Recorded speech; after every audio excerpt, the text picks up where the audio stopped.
What is up, everybody, man? Welcome to another episode of Expert Mentors Live. And I'm really excited to have one of the OGs on with us today. And it's been a long time coming. I mean, when we actually kicked this series off, it was kind of the brainchild of, coming from Beer and Kyle, and everybody's like, hey, we got a lot of badasses in this network and in kind of the Honey Badger Nation, and falling in the fast forward movement and just all the the mega powerhouse organizations. And they're like, man, we need somebody to pull the best out of these honey badgers that have so much to give. And a couple hundred episodes later, we finally get you in. So, man, welcome. Thank you for making the time. And I know your schedule's crazy, and making the time to jump in, and I know add a ton of value to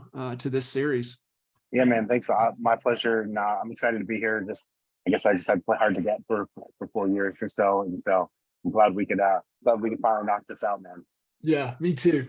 We haven't had the sun out in a few days, so gotta kind of close that off. But man, for everybody listening in, what was the size of the company when you guys came over? Dude, it was like 12,000 agents. So I mean, that was June of 2018. There was 12,000 agents, and I mean, it's been meteor, like it's just been crazy how fast it's been going. Yeah, it has, and the Honey Badger Nation right now is over 13,000, right? So just put that into perspective. This organization, just our organization, is more than what the company was when you guys came over. And I would love for you to kind of share, your story, a little bit of background, as being a real icon and influencer in the real estate space. There's just, like I said, so many honey badgers. We have the best of the best, and it's, sometimes it's, hard to connect and who's here and who's not. So I would love for you to give a little bit of your story, a little bit of background. I think it'll be really insightful as we dive into today's topic. Yeah, man, happy to. And dude, I tell people all the time, like, we literally have the most productive group in the entire company. In fact, just our group, if you will, is more productive than most national brand real estate brokerages. Like, when you think about it, take out like the top 5, and we're probably, just as a Honey Badger Nation, more productive than all the other brokerages out there. Right. And that's really saying something. And I think that can be overlooked, but it shouldn't be, because it speaks to, number one, it speaks to the model, the fact that, like, something that would just bring people together that otherwise would just be doing their own thing. Like, it's pretty amazing. So anyways, I know you didn't ask me to stand on the pulpit and preach about EXP and how amazing that is, and just how our model brings people together. But so my real estate team, I've got a business partner, Fred Weaver. So what is this today? I'm about a week shy of it being 15 years that we've been working together. So I got licensed in 07, middle of 07. Actually, my third transaction ever was really Fred's listing. And I was helping him because he had to leave the country for his wedding honeymoon. And so we shortly, a few months after that, started working together officially. And through that time, as you can imagine, like, if you just think about where the market was in 2007, 2008, we built our business on short sales, right? So, like, my third transaction ever, which was his listing, was a short sale. And then pretty much at least, probably 99.9% of the next 1,000, maybe 1,200 deals I did were short sales. And so that was just kind of where we camped out. And we built a team, again, starting, so February of 08, it was February 1st of 08 that we moved into the same office and started deciding to kind of work together. It wasn't even a partnership at the time, but we quickly realized we were onto something. And we started building this very, if you're familiar with the Millionaire Real Estate Agent book, we started building a very much an MREA model team, except that our listings were short sales. Obviously, at the time, your listings were short sales, REOs, or they weren't selling. So, like, that was just kind of where the market was. But that's kind of where we started out. I kind of cut my teeth in the industry. And I remember we did 60 transactions that year in 08, which was my first full year in real estate. which sounds awesome for like your first year, except like 40 of those closed in the fourth quarter. So like I was basically broke for 9 months of that year. And Fred and I were, literally lending each other money so we could pay our bills. Like we're just floating it back and forth. It was pretty it was one of those times. I know anybody who lived through that who's been an entrepreneur for any period of time has had a time like that in their life and in their business. But we got past that, and our team started growing and growing. I don't know how detailed you want me to go on this, John, but I mean, fast forward to at one point, 2017, which was the height of our real estate sales team, at least from like a unit and body, like agent team count standpoint, got up to close to just over 550 transactions. At one point, there was like 100 names on our roster. That included people that were coming and going, hadn't sold anything. Yeah, it's like a broker, right? When you run a team like that, it's basically running a brokerage under a brokerage. And so, in that time, we've sold, God, I did the math on this not too long ago, but I forgot the number already. Around 3,000, maybe 3,500 transactions in the 15 years we've worked together, running a team. We've got it has evolved so many times over the years. Like there was the short sale days. Then there was like, I had to get back in and actually learn to be a realtor in 12 and 13 after a big mistake on taking a regional role for Keller Williams and running the franchises. And then the market shifted back, and all of a sudden people had equity and to learn how to take listings. And then we had salary buyers agents for like 2 years. And then we decided to go into that kind of brokerage model where the agents could take listings and work buyers. And simultaneously, we started selling real estate in Denver. So that was August of 14. And so we've changed quite a bit over the years, and even evolved a few times since we started expanding, and even since we joined EXP 4.5 years ago. It's that constant evolution, right? And it's, it's just what are we designing based upon where the opportunity is that still is moving us in the direction of where our freedom is, right? And you and Fred have the definition of your freedom, and where's the opportunity, and how are we designing this that's going to allow us to still pursue that freedom. And I like to think of it either from thinking even in like the seasons of the year, seasons of our life, the season of your business. And then also, you can take the river analogy, and, like the short sale days, I mean, it was rocky, bumpy. We're trying to figure things out. And then it kind of period where it's kind of smooth and the river's chilled. We're on the floaty with the beer. Things are good. And then you never know, right? It's just always going to be turbulent. It's always turning. And so just understanding that, it's always evolving, and we're always evolving. And it's just really important to, be paying attention to where the real opportunity is.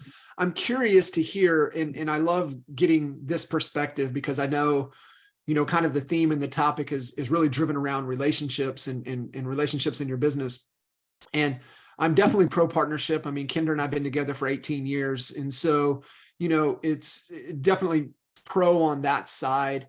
My question is always to get kind of your perspective of what was the rationale, the reasoning. You're like, hey, Fred, I like you. Kev, I like you. Let's do this. Like, let's do this together. And then how have you guys been able to sustain that partnership over the years? Man, that's such a good question. And I want to go back to kind of highlight something you just said a moment ago, which is like around opportunities and stuff, and the evolution of the business model. For us, I'll tell you something that kind of became apparent to me is I realized I was building a business based on a model that I thought I was supposed to do, not that I wanted to do. And I realized I had to make the decision to have this is the way I phrase it. I decided the relationship that I wanted to have with my business, and I built everything around that. So once I knew how I wanted to relate with my business, what I wanted to do in it and for it, everything else could be built around that. But I had to get clear on that first, which I think kind of ties in really to your question about partnerships. There was no big thought process, man. We were trying to survive. There's two guys trying to survive. I just got my license. Fred he had a license for a few years, but was running another business and kind of just got back into real estate. We both had a lot of people around us, which, no duh, that had real estate that was upside down. In Arizona, at that time, like the values were literally dropping daily. I used to joke you could see the prices drop by the hour if you pay close enough attention. And so we sort of we just came together because he asked me to help him when he left the country for his honeymoon. I got the job done. Like I got my very first short sale approved. And it was like my third transaction ever. And we were kind of like, oh, cool. And so then I was doing some, he was doing some, and we just had a friend who also was licensed, but working in another business that talking about, he had a bunch of referrals and he should probably just join a team. And I was like, Fred and I were like, why wouldn't you just send them to us? We're the only people that know how to do short sales anyways. And so so then we kind of looked at each other like, why aren't we renting an office together? And at the time, his little brother was both of our assistants. And I say assistant, I use that term loosely. He did the stuff that we didn't want to do, like go to the house, put the lockbox on. At the time, he would take pictures, stuff like that. And so we were like, we're both employing him part-time. We both are sitting at home, racking our brain, calling banks, talking to these lower level bank employees it's just frustrating. Like, why don't we share an office? We'll share the cost of your brother and we'll go from there. And we set it up in a way to where neither could sort of mooch off of the other person. We both kind of come out of some partnerships where we were the ones kind of left like holding the bag. We felt like we were the only ones pulling our weight. And so we were never going to let that happen to us again. And so the way we set things up initially, when we realized like, hey, let's do this together and help each other out, was we agreed to split costs 50-50, and we agreed to share income 80-20, 80% in favor of whoever generated the deal. And then we literally progressed, and over a 3-year period of time, we gradually went to 50-50. But it literally took almost 3 years to the day for us to get to 50-50. Yeah. And so I think that was a big part in helping our partnership sort of have the ability to be successful and long-standing. And then a lot of it is, I think we just want similar things, and neither one of us is tied to being the guy. Neither one of us is tied to being right. Well, we both like to be right. However, we both are more committed to the outcome that we want than we are anything else. And so I hate to use the term zero ego. That gets thrown around a lot. And I just don't think maybe that's not totally true. But what I would say is, like, people be all the time, like, ask me, like, what about we just have a disagreement? You must disagree on stuff. Or you had to have thought of, we've literally never argued. In 15 years, we've never argued. We've disagreed on maybe a strategy or even a person or things like that. Right. But invariably, John, what happens is one of us feels more strongly than the other one does. And the person that doesn't feel as strongly always goes, okay, cool, let's do it your way. Because I think there's this safety that we both have in knowing that if it doesn't work, we're going to go the other direction. So it doesn't matter. And if it does work, then it doesn't matter, right? Because it works. Yeah. And so I think those have been some of the key things that have really helped us build our partnership, and for it to not just to like still work, but to like get stronger over the years. And now it's a joke to this. It's a joke, but it's also true. Like, if you would just send us an email right now, John, to both of us about something in the business, one of us would respond, and the other one would never even think twice about it. And the reality is we would never even talk about it, because we know who does what. Like, we're so comfortable in, hey, I got this and you got that we don't even talk about it anymore. Like, you can literally send us an email, and the person who's sort of like going to run with that is going to run with it. And the person that doesn't need to won't even think twice about the email unless you ask them for some feedback.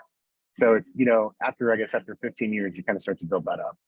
Yeah, I mean, and it's you said a couple of really profound things there I want to kind of highlight for everybody listening in. And there is a healthy dose of ego until you get to a certain point to where it's what you said, we're more fixed. We care more about the result.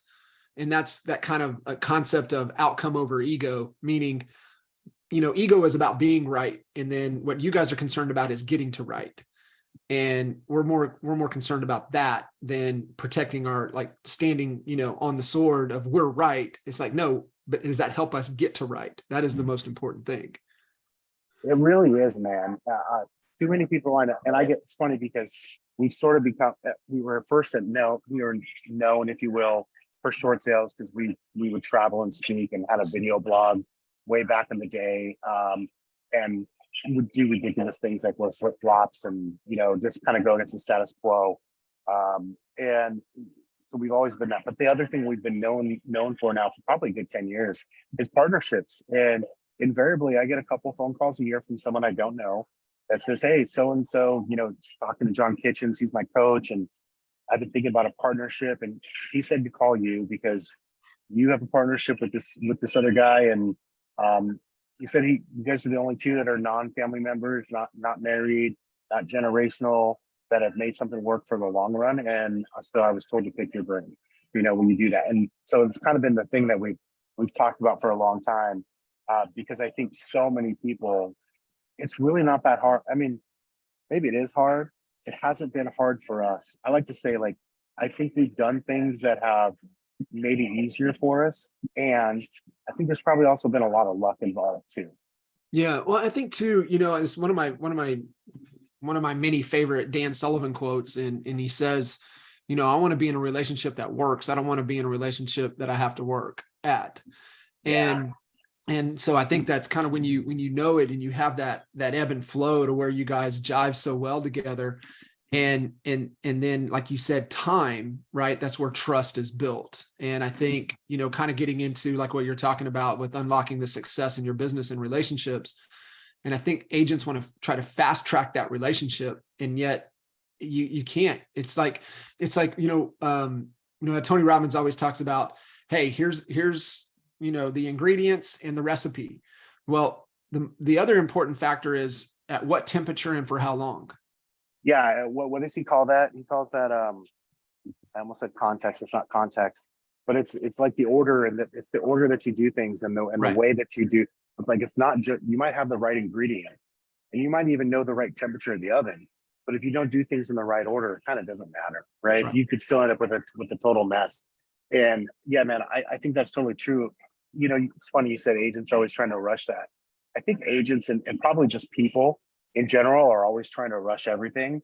Like, there's a guy who I follow quite a bit, and will read anything he tweets or listen to anything he says. His name's Naval Ravikant, and he talks about the power of compounding, which I think is easy to talk about in the terms of compounding interest, right? I think everybody knows that, if you have a certain amount of money at a certain interest rate over a certain period of time, you understand the power of compounding, right? And the thing that does the heavy work there is time. Time is what does the heavy work.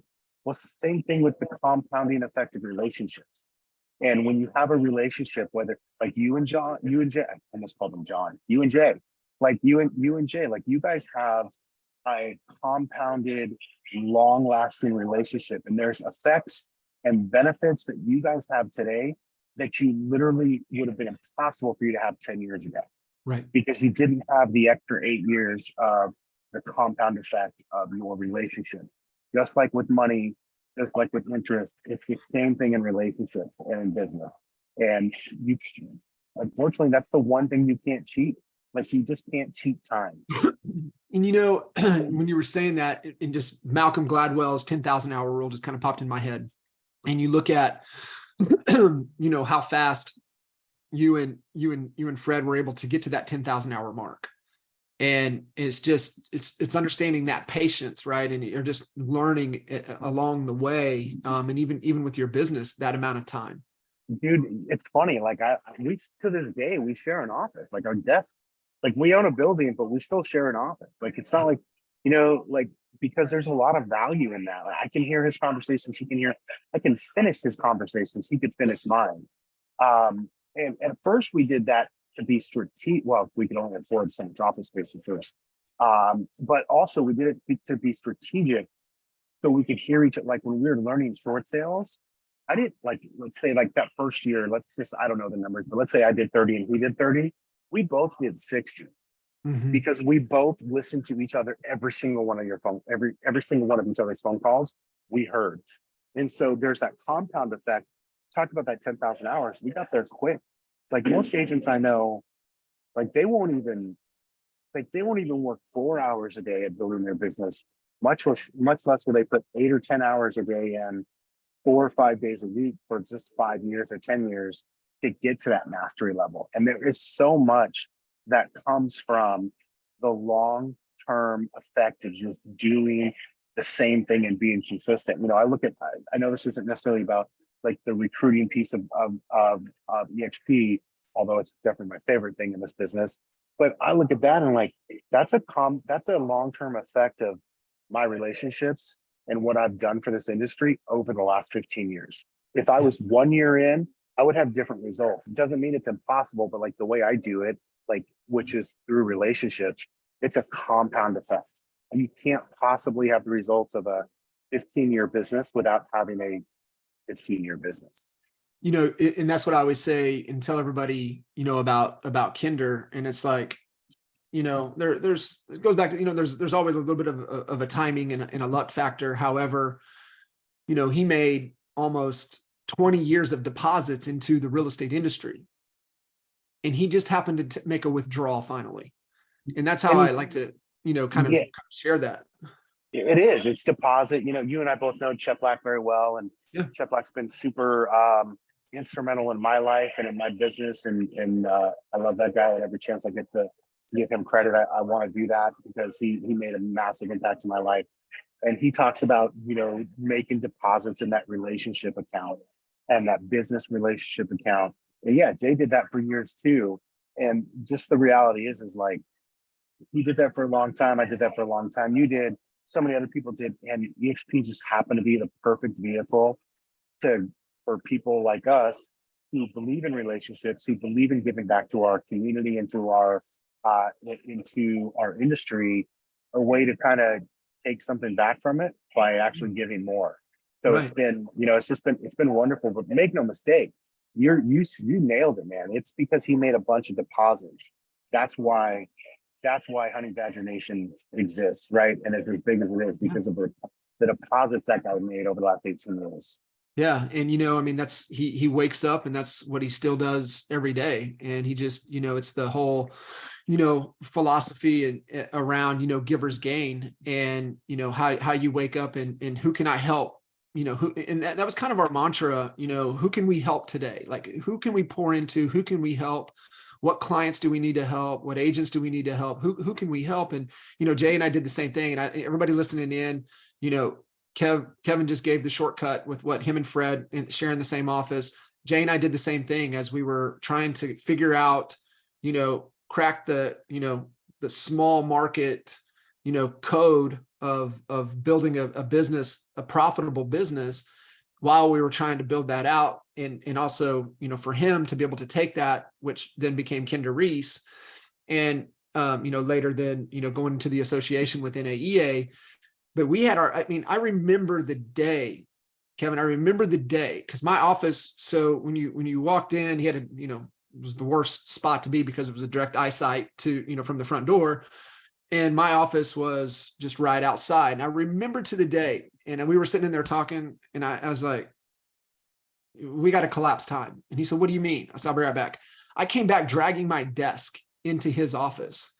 And I put my desk right there. And like, he has all this fancy stuff. And I just got a plain old desk. And he said, all right. And that's how it was for several years for us. Dude, I'll tell you too, that is so powerful.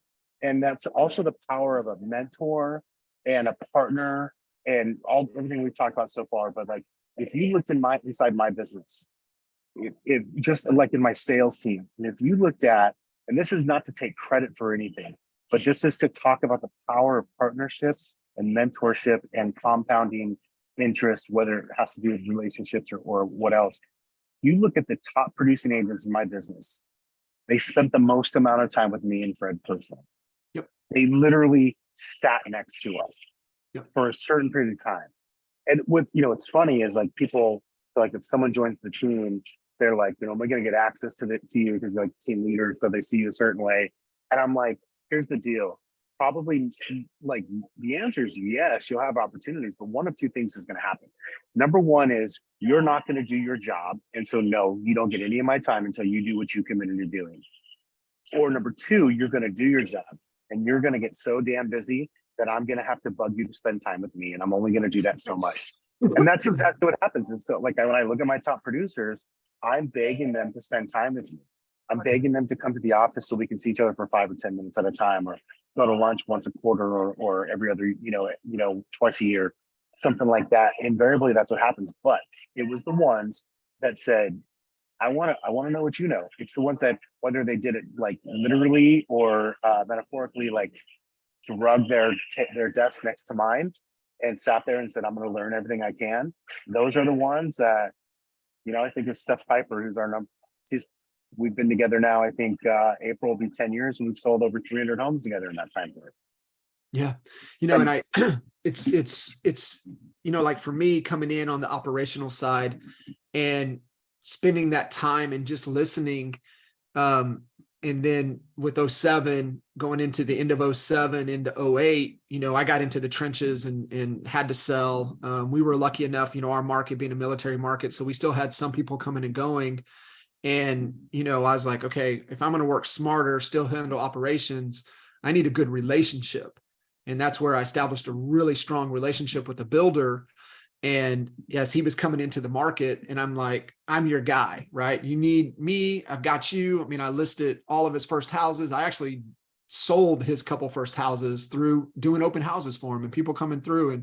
But it was all because I was just able to sit there and listen for 3.5 years with Kinder that I immediately, it was just like natural for me to just get right in the trenches and have those conversations. However, that would not have been possible if I wasn't there every day listening and absorbing to be able to do that.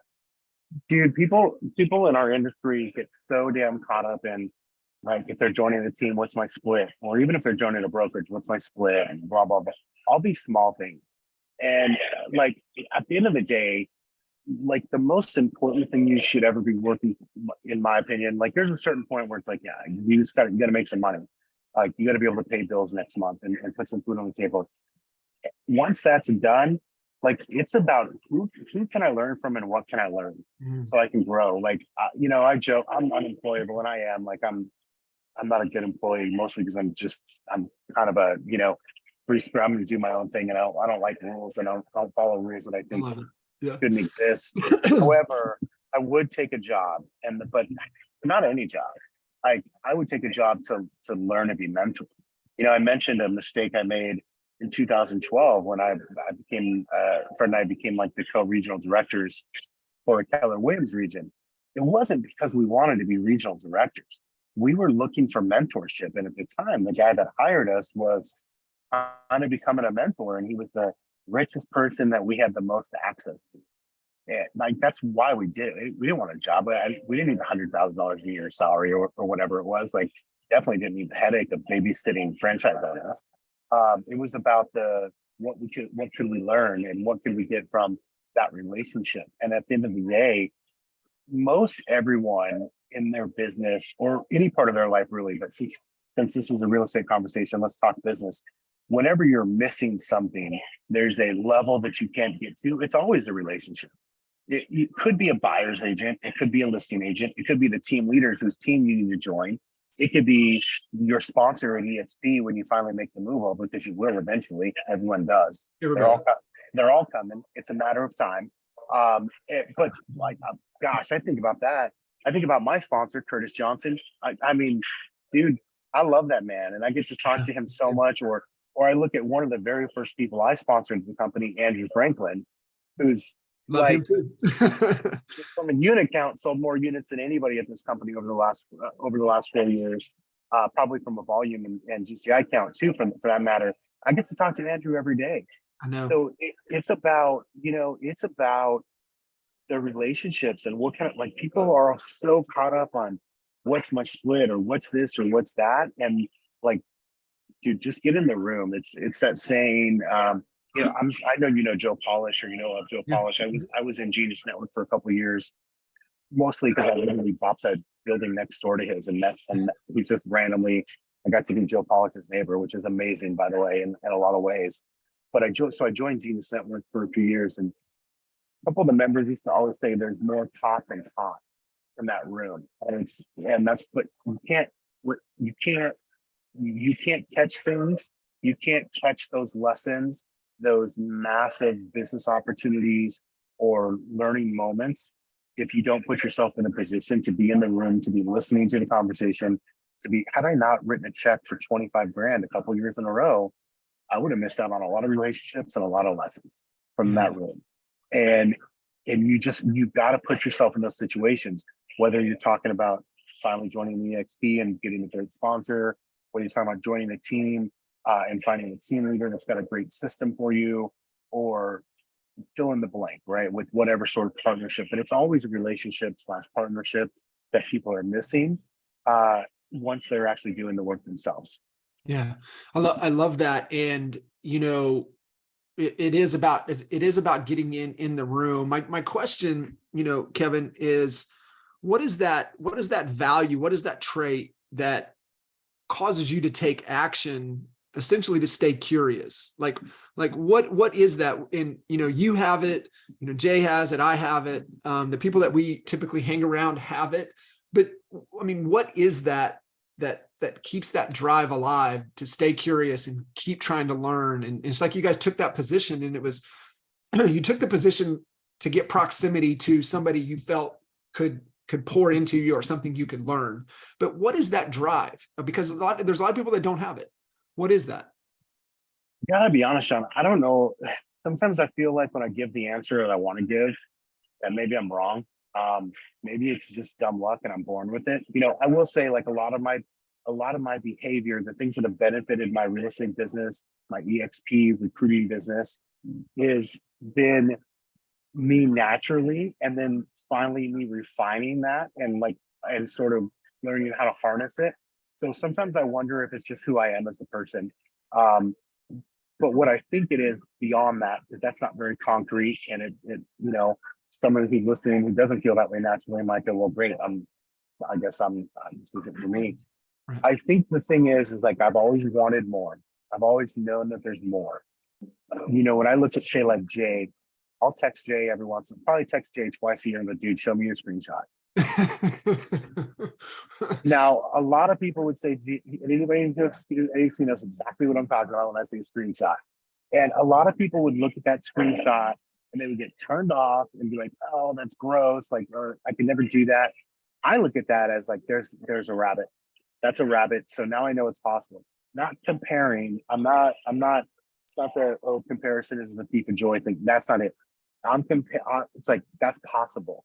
Because Jay did it, because Curtis has done it, because B Gove has done it, I know that there is a path in front of me that I can get further on. I can get further down this path because they've done it. There's proof, right? And so I look at that and I go, so that excites me. It doesn't like turn me off or bring down my energy or make me sad.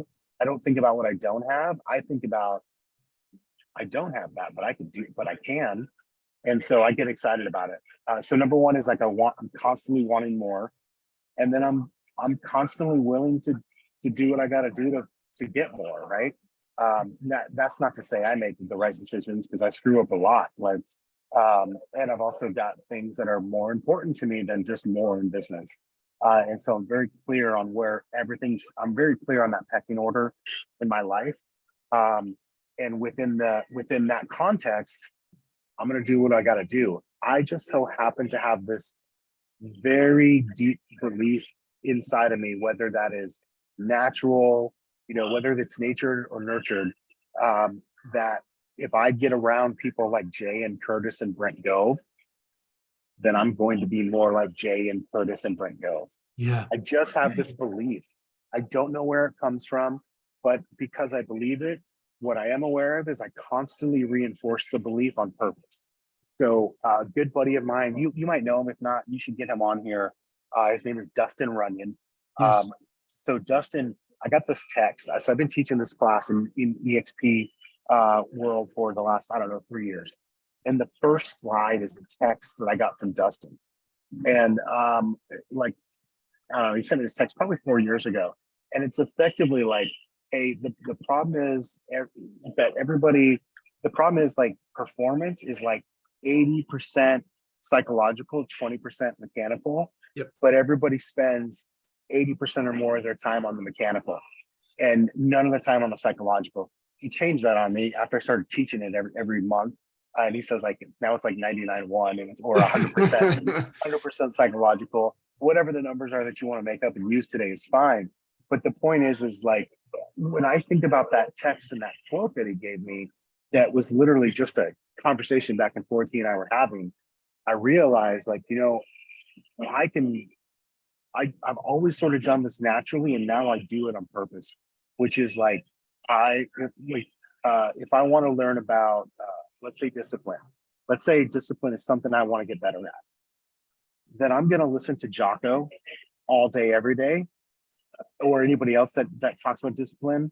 Or if I want to learn about real estate, like I'm going to just listen to real estate all day, every day. If I want to learn about whatever, like wherever I know that I need another, what I think is a mechanic, I know it's all psychological.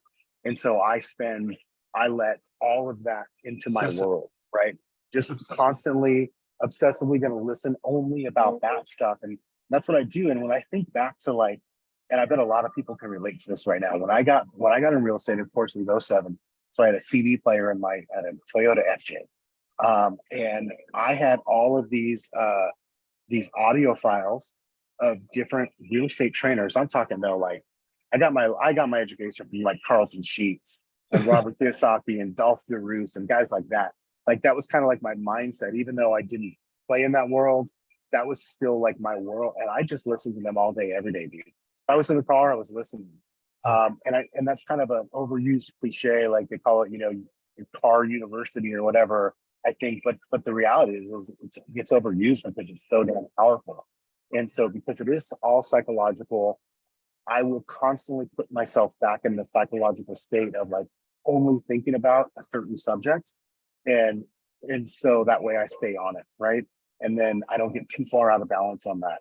And so it's the same thing. I know I'm rambling here, but it's like, it's like the same thing, John. Like it's why I'll never go more than a few months without showing up to a real estate event.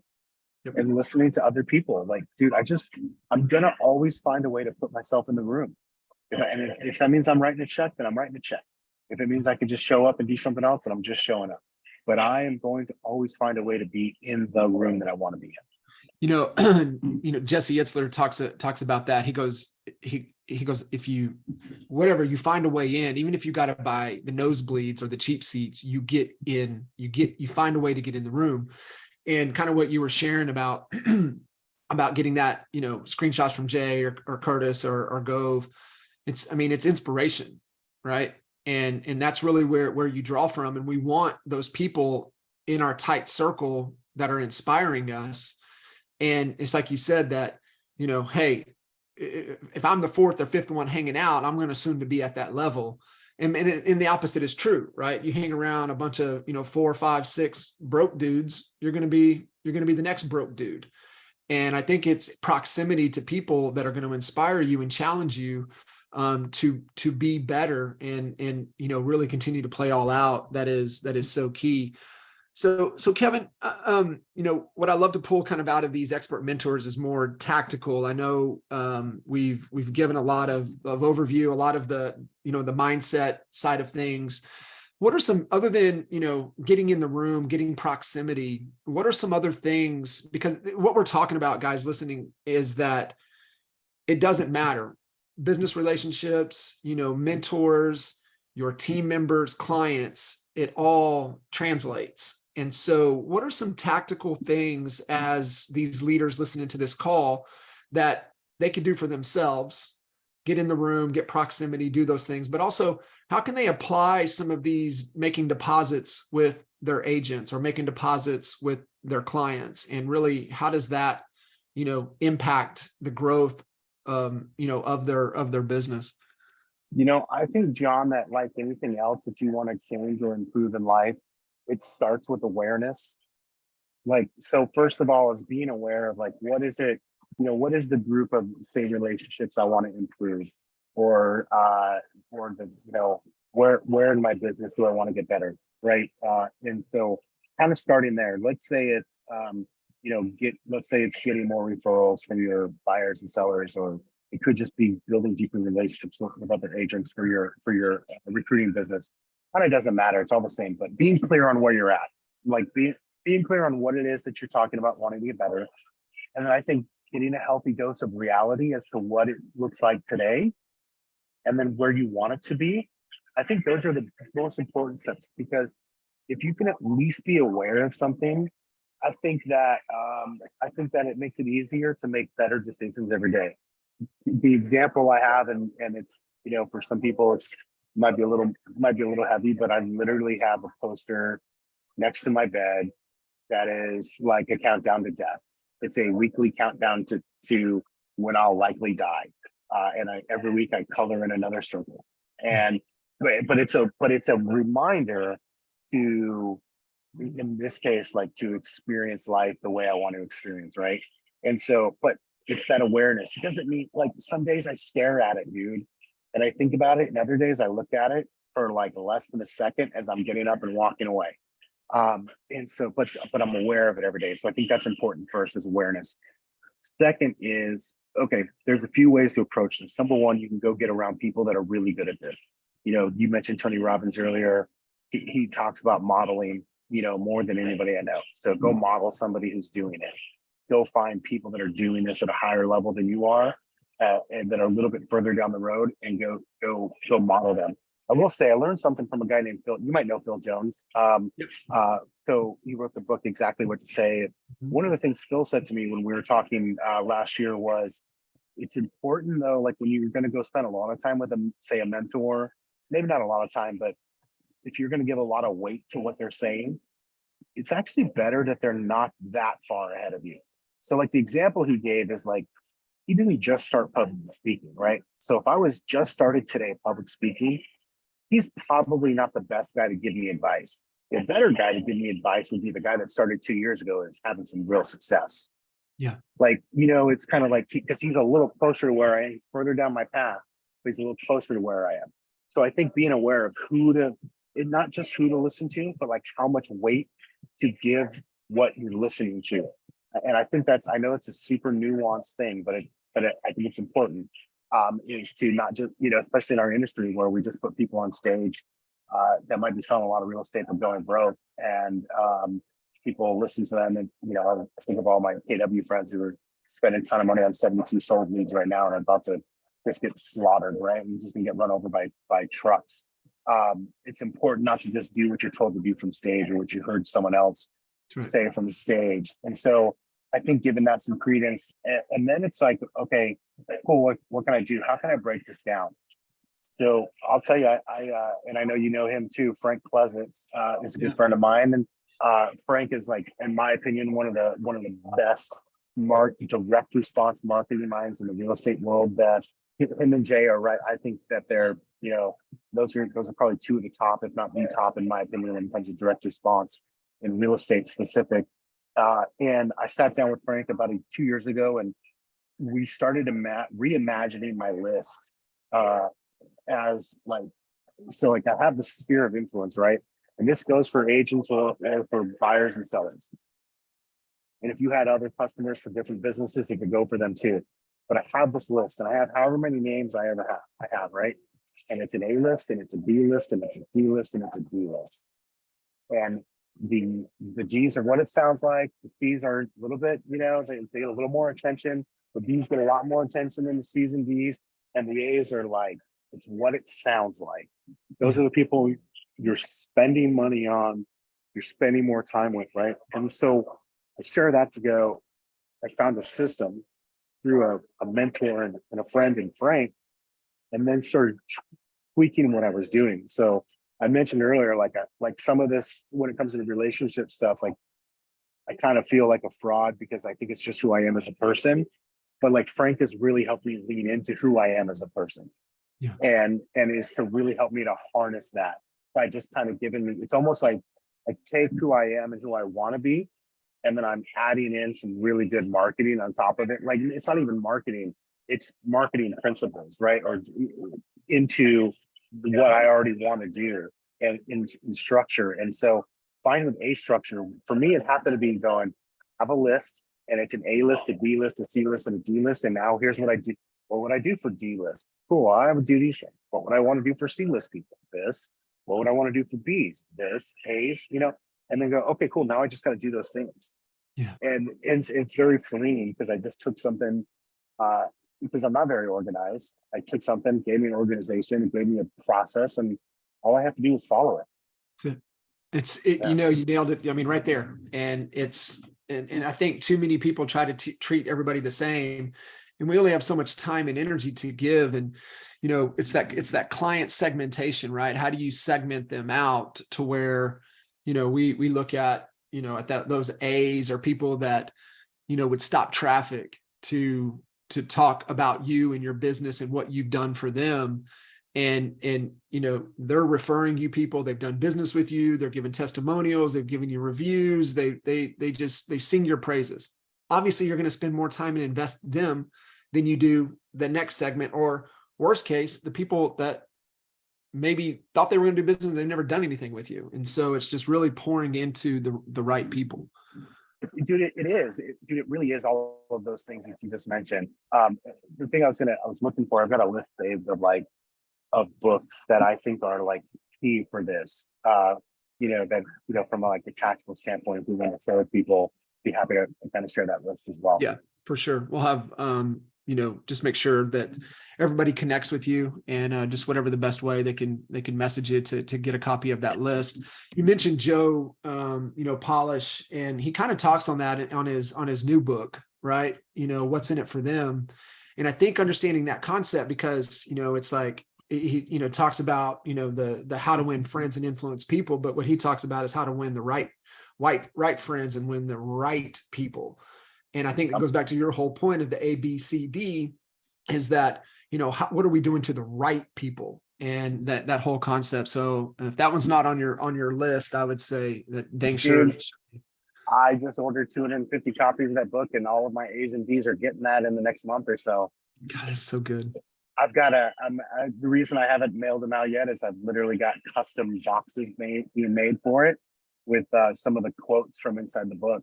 So good. Be dropping those in the mail in the next here. I'm just going to tell everybody what to do. This will hold me accountable. Not like I wouldn't do it anyways.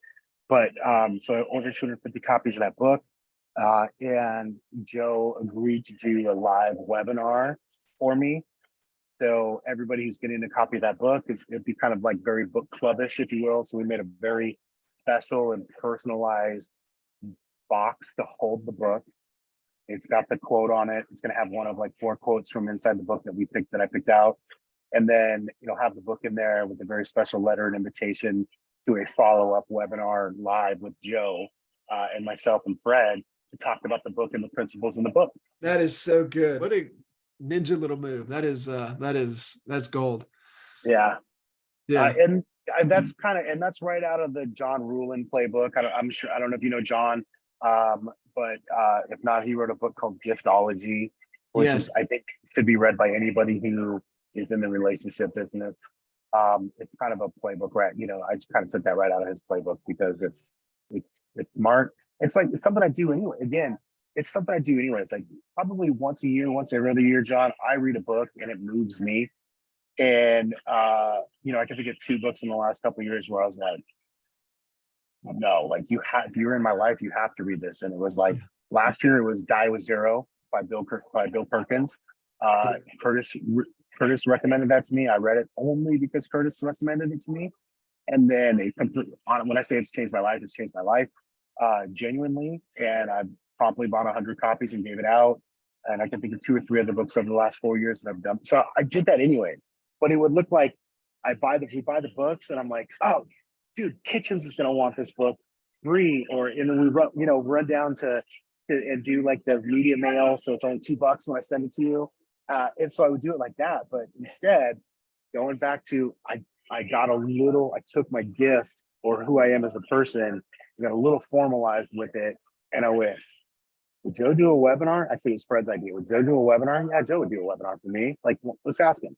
He said, yeah, cool. Let's order 250 books. We've got an A list and a B list. Let's go John Ruhlin style here. Let's order some custom boxes for this book to go in. And that's all it is. It's just like one foot in front of the other. And it kind of back to what we talked about early on, which is, dude, this is compound interest. Like, we didn't think of just printing a book one day and we did this perfectly. That's not how it works. Like, this is time on task over time. That's it, man. And Kyle, I love how Kyle puts it, right? Don't judge your chapter against the chapter that I'm on. And it's just it's a great reminder. And it is, I think, thinking even through like what you had said, reflective books that have had an impact. And, for me, it was, Sullivan's 2 books, Who Not How, and then The Gap in the Game.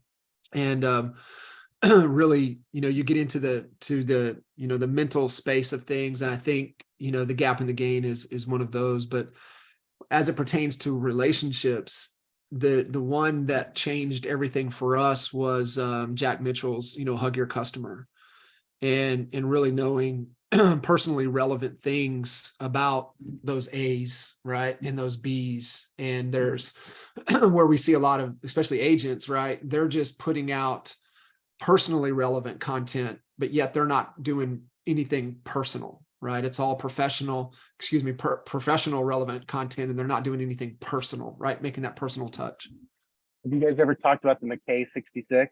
Yes. Yeah. It's Jay Abraham. Yeah. That was, yeah. I'm dude. It's like, it's funny. That's who I find myself reading and studying more now more than ever. Again, it's like, these are marketers, and I'm using these marketing principles, if you will, to build deeper personal relationships, not for the sake of selling. Yeah, I'm in business and I'm going to make money no matter what through my relationships, but I'm going to do it through my relationships. And I'm just doing this a way to forge deeper personal relationships, which in turn gets everybody what they want. Yeah, it is. It's so good. It's so good, man. I really appreciate you, making the time. I know it's been a challenge. It's one of the conversations I've been wanting to have for a long time, and it definitely over delivered. So it's got to be one of my favorite expert mentor conversations. So I appreciate you really jumping in, adding a ton of value. I know you shifted some mindsets with this conversation, and everybody listening in, hit Kevin up. Kevin, what's the best way to connect with you? Probably either Facebook or Instagram. I've got a Facebook group called Next Level Agents and a podcast called Next Level Agents. That we're all about real estate, obviously, or Instagram, Kevin, I think it's Kevin_Kauffman. I'm pretty responsive, both places on Messenger. I don't do a ton on the platform, but on the Messenger, I'm usually pretty responsive. Hit him up and say you listen to him on Expert Mentors. Love the episode, and then ask him for his book list. I'm telling you guys, if you can get that list, and we just rattled off a couple of the resources that I'm almost positive is on there.